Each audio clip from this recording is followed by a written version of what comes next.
tu dis à tes enfants là, que je t'ai engendré, les enfants que j'ai fait sortir d'Égypte, hein, les enfants qui étaient en Égypte, qui ne me connaissaient pas, avec j'ai fait une alliance, vous allez attacher, une ceinture avec une frange. Et vous allez regarder cette frange-là et cette ceinture-là comme étant le signe par lequel moi, Dieu, je vous ai sorti d'Israël, je vous ai sorti d'Égypte, je vous ai sorti du péché. Et donc, parce que je vous ai sorti du péché, aujourd'hui, je vous impose les lois, de sorte à ce que, en regardant ça, vous vous souveniez de ce que j'ai fait pour vous, pour ne pas aller sur vos propres voies, pour ne pas aller à l'infidélité.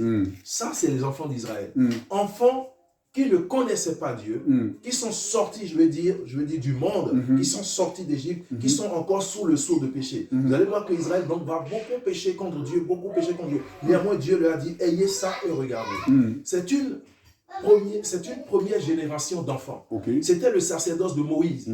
Or, le sacerdoce de Moïse n'est pas le définitif.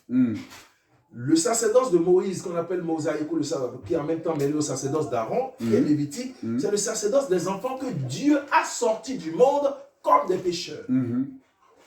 Viendra un sacerdoce plus élevé, plus excellent, plus glorieux, le sacerdoce de Jésus de Nazareth. David va dire, Psaume 110, l'Éternel dit à mon Seigneur, assis-toi à ma droite. Psaume 110. Oui. Le Seigneur dit à mon Seigneur. Psaume 110. Oui. Assis-toi à ma droite jusqu'à ce que... Quel verset? Premier verset. Ah oui. Jusqu'à ce que je fasse de tes ennemis ton marchepied. Tu es sacrificateur pour toujours selon l'ordre de Melchisédek. Or, l'ordre de Melchisédek, Paul va expliquer que Melchisédek est cette figure christique qui n'a ni père, qui n'a ni mère, qui n'a pas de généalogie, qui n'a pas de commencement, qui n'a pas de fin. Melchisédek est donc une figure christique comme une figure de Jésus ou une figure de Dieu. Et donc, dans son sacerdoce, les enfants seront engendrés donc comme des fils de Dieu. Ils n'auront ni commencement, ils n'auront ni fin. Jésus va dire, celui qui est né de nouveau est comme du vent. Nul ne sait d'où il quitte, ni où il va. Ils sont comme Melchisédek. Ils sont éternels, ils sont simplement éternels. Or, ces enfants-là, s'ils sont nés de Dieu, ils sont fils de Dieu. Jésus a dit à Nicodème, personne ne peut voir le royaume s'il ne naît de nouveau. Dans la nouvelle naissance, nous naissons de Dieu en tant que fils de Dieu. Et donc, Jean 1 va dire, celui qui est né de Dieu ne peut pas pécher contre Dieu chargé. Celui qui est né de Dieu ne peut pas pécher contre Dieu. S'il n'est pas né de Dieu, il est né de la chair, il péchera contre Dieu. Dieu ira le chercher, alors Dieu lui dira, ne pêche pas contre moi. Mais s'il est né de Dieu, s'il est fils héritier de Dieu, il ne peut pas pécher contre Dieu. Car Jérémie dit, en ce temps-là, moi Dieu, je ferai une nouvelle alliance avec vous. Jérémie 31. Je ferai une nouvelle alliance avec vous. Je vous donnerai, j'enlèverai vos cœurs de pierre. Je mettrai un cœur de chair en vous et je crierai mes lois sur les tables de vos cœurs, de sorte que vous ne pécherez plus contre moi. Quand nous regardons ça, nous voyons que de Moïse à Jésus, c'est deux peuples différents.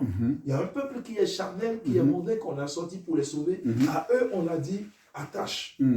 Mais le peuple des fils de Dieu, qui sont venus d'en haut, Jean dit de Jésus qu'il est venu d'en haut, et seul celui qui est venu d'en haut a l'esprit sans mesure, a reçu l'esprit sans mesure, et c'est lui qui annonce les choses du ciel ou les choses d'en haut. Et donc, ce sont les fils de Dieu qui ont la gloire du mandat à la fin des temps. Travaillons, chrétiens célestes, travaillons avec tous les saints, car les saints travaillent pour Dieu dans son royaume céleste. Travaillons avec les saints, car les saints travaillent pour Dieu. Les saints anges de l'Éternel travaillent pour Dieu et nous, notre Église, travaille avec ces anges-là. Dieu nous a donné d'appartenir à la classe des anges, de sorte à travailler avec eux du travail des saints cieux. Quand cette génération arrive, qui est né de Dieu, qui est fils de Dieu, chargé, si Dieu les a engendrés, qu'ils ne peuvent plus pécher contre Dieu, est-ce que tu crois que cette génération sera obligée de porter des sangles pour se souvenir que Dieu les a fait, ils étaient esclaves et Dieu les a sauvés? Ils ne sont plus esclaves. Le premier peuple était un peuple esclave que Dieu a fait sortir de l'esclavage. Ils doivent mettre une sangle pour ne pas pécher contre Dieu. Le second peuple est un peuple de fils de Dieu qui sont nés de nouveau, qui sont venus par la résurrection, qui sont venus d'en haut avec la plénitude de l'Esprit de Dieu en eux pour maintenant sauver les hommes. Parce qu'il le dit dans le Jean 1, 12. Exact. Ceux qui l'ont connu sont appelés enfants de... À ceux qui l'ont connu, il a donné le pouvoir de devenir enfants de Dieu. Lesquels ne sont plus nés de la chair ni du sang, mais de l'éternel. Tu vois. Donc, dans l'église céleste, nous avons deux peuples. Comme je l'ai dit, parce qu'il y a deux révélations. Quand Papa Enchofra a reçu l'église, le Saint-Esprit lui a dit, je t'envoie en mission d'évangélisation parce que des gens qui se disent chrétiens là, quand ils ont des problèmes, ils vont manger dans la coupe du diable, chez les marabouts, les féticheurs. Et quand donc finalement ils meurent, je n'arrive pas à les recevoir. Ces enfants-là, ils sont comme Israël. Dieu a dit Israël, tu es mon peuple là, mais ils sont en esclavage, ils sont encore dans le monde, ils font les choses du monde. Quand ils ont des problèmes là, ils repartent en Égypte pour manger. Donc, ces enfants-là, quand tu les amènes là, Dieu dit à Enchofra, fais-leur une sonde. Il faut qu'ils se souviennent que je les ai fait sortir du monde pour leur faire venir à l'alliance véritable, de sorte qu'ils ne pêchent pas contre moi. Mais dans la même église, dans Romains 8, Paul dit, les fils de Dieu, or la création elle-même est dans un ardent désir de la révélation des fils de Dieu. Mais les fils de Dieu, c'est qui? Ce n'est pas des hommes. Ils sont comme des hommes, mais ce ne sont pas des hommes. Dans le livre de Job, on dit, Dieu convoqua l'assemblée des fils de Dieu. Et Satan aussi est arrivé. Et Dieu dit à Satan, mais tu viens d'où? Il dit, oh, je me promenais. Donc quand Dieu convoque les fils de Dieu, c'est les anges. Et Satan est arrivé. Donc les fils de Dieu, c'est les anges. Il y a un texte qui me plaît glorieusement dans Luc 20, verset 35-37. Jésus dit, les fils de Dieu ne pourront pas se marier. Verset 35 jusqu'à 37. Les fils de Dieu ne pourront pas se marier, car en tant que fils de Dieu, ils sont comme des anges. Et en tant que fils de Dieu, ils sont des fils de la résurrection. Il ne dit pas on n'aura pas de femme. Il ne dit pas on ne sera pas dans l'alliance. Mais que jamais, l'alliance qu'on a là, n'amène pas nos femmes à nous conduire, allons nous amuser ici, allons à la plage ici, allons sortir ici, alors que l'œuvre de Dieu nous attend. Comme c'est une œuvre difficile. Donc nos femmes sont des sœurs en Christ, qui sont des aides pour nous, qui doivent nous aider dans ce mandat-là. De sorte que nous tous, nous soyons ici. Mais si un fils de Dieu se marie, comme dans Genèse 6, les fils de Dieu étaient venus sur la terre. Ils ont vu que les filles des hommes étaient belles. Ils sont allés vers elles, ils ont fait des enfants. Ils se sont détournés de l'œuvre pour laquelle ils sont venus. Dieu se fâche. Donc Jésus dit, à la fin des temps, ce qui prime là, c'est le travail. Et il dit, mais les fils de Dieu sont comme des anges. Donc, est-ce qu'un ange peut pécher contre son père? Non. C'est une créature céleste. Donc, en ce moment-là, quand j'ai vu Michael devant Dieu, devant les hommes, il est venu dans une soutane de leader sans sangle. Et il m'a dit, quand je te porte, quand j'entre en toi, là, pour que tu fasses des œuvres de puissance, tu es en soutane de leader, tu n'as pas de sangle. Quand j'ai vu le prophète en chauffeur, il dit, mais celui qui va prier pour vous, il est dans une soutane de frère. Il n'y avait même pas de sangle dessus. Ça veut dire quoi? Nous quittons l'alliance des débuts, qui sont faibles, des hommes qu'on a repêchés du monde, pour l'alliance des fils de Dieu, qui est plus glorieux, ou qui est plus glorieuse. Tu vois? Donc, il y aura des hommes comme nous qui sommes des mandatés des fils de Dieu, qui viendront sauver des humains. À ces gens-là, l'Éternel leur dira, mettez les sangles. Le moment viendra, lui, Dieu va vous dire, il va vous convaincre. C'est ça qui est arrivé là. Et le pasteur dit, vous serez en soutane de frère. C'est l'ange qui dit. C'est l'ange qui dit, là, c'est une robe blanche qu'on leur a donnée. Dans cette révélation, on a dit une robe blanche, on n'a pas mis de sangle dessus. On a une robe blanche.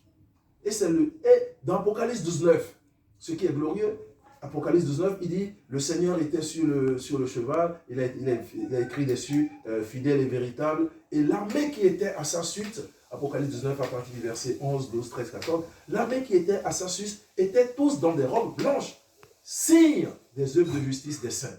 Donc la robe blanche que nous portons, c'est pour marquer nos œuvres de justice qui nous ont amenés à la sainteté. C'est pour ça que nous la portons. Donc si nous mettons des sangles, c'est que nous ne sommes pas encore parfaits. Selon le livre de Nombres, Dieu dit, mettez des sangles pour vous souvenir que je vous ai fait sortir, pour ne pas pécher contre moi. Donc, vous êtes encore tenté par le péché, il faut que la sangle vous rappelle que vous ne devez pas pécher. Or, quand vous êtes parfait, que vous avez le cœur de Dieu, que vous êtes né de lui, le péché de Dieu n'est plus en vous. Je reviens à ce que tu dis. À San Pedro, je dormais, et un jour, le Fils de l'homme m'a apparu dans une vision. Et moi, il a pris le visage de mon père. Donc pour moi, il était en coup carré comme ça. Et puis je me lève, il dit non. Il dit papa. Il dit non, je ne suis pas ton père. Il dit mais quel est ton nom? Il dit mon nom, c'est je suis celui qui suis. Et bon. Ouais, le Seigneur. Il dit viens voir. Il ouvre une porte et il dit tu as vu ton ennemi, un gros serpent comme. Ouais. Il dit, et puis il donne l'ordre à il dit dépecez-le. Et bon. Et puis ils ont dit son sang, tu as vu son sang? Son sang, comment ça? Il dit quand tu es allé, tu pars d'ici là, tu vas entendre. Oh, c'est la deuxième femme de mon père, Mamarat, qui était la sorcière. Qui m'embêtait. Ouais. Elle est morte là, il y a 1 an ou 2 ans. Ouais. Il était un coup carré comme ça, il sans le coup carré même, c'est la soutane du Seigneur. Oui, parce que c'est. Comment moi, malgré la puissance, je portais toujours la soutane de mon leader. Et puis un jour, je suis sur la tombe du prophète pasteur. J'avais déjà le don de puissance prophétique. Excuse-moi, je vais aux toilettes là. Je vais faire pipi. Et puis, il y a un jeune visionnaire qui arrive. Il me dit, pourquoi tu ne mets pas le coup carré? Je dis non, mais puisque je suis déjà en leader. Il dit non, tu dois toujours mettre le coup carré pour dormir. Le coup carré, c'est Michael, Gabriel, Raphaël, Uriel, qui sont les gardiens sur la terre de l'Esprit de Dieu sur la terre. Donc, ils gardent cette voie-là, qui est la voie de l'Esprit, qui est là. Donc, ils te gardent de sorte à ce que quand tu dois faire des songes, quand tu dois te parler, dans le sommeil, il n'y ait pas des interférences d'énergie impure. C'est pour ça qu'il faut que tu parles. Pour dormir, il m'a dit ça. Mets-le pour dormir et mets-le sous tes soutanes. Mais toi, comme tu es prophète, mais nous, n'importe qui ne peut pas faire un coup carré. Nous, on n'est pas prophète. Tu n'es pas moins prophète. Tous les fils de Dieu sont des prophètes. Je lis ça rapidement pour toi. Apocalypse 11.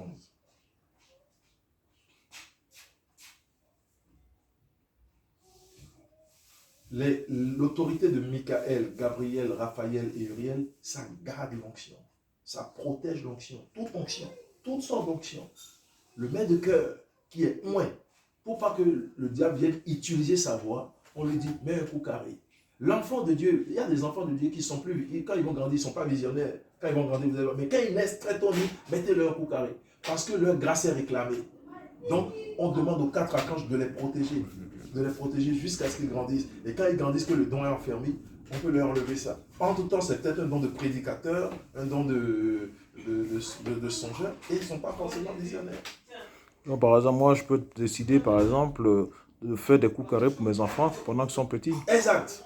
Tous les enfants, d'ailleurs, mettent des coups carrés. Au Nigeria, c'est comme ça. Tout le monde met des coups carrés. C'est pour protéger. C'est pour protéger.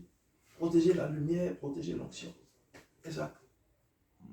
Le jour où j'ai défini le travail du coup carré, j'ai dit non, le coup carré n'est pas la soutane spécifique d'un visionnaire. Non. C'est la soutane de l'autorité des vérités chez le Seigneur, merci. C'est la soutane de l'autorité des 4 archanges qui protègent en vous toute onction de Dieu que vous avez reçue.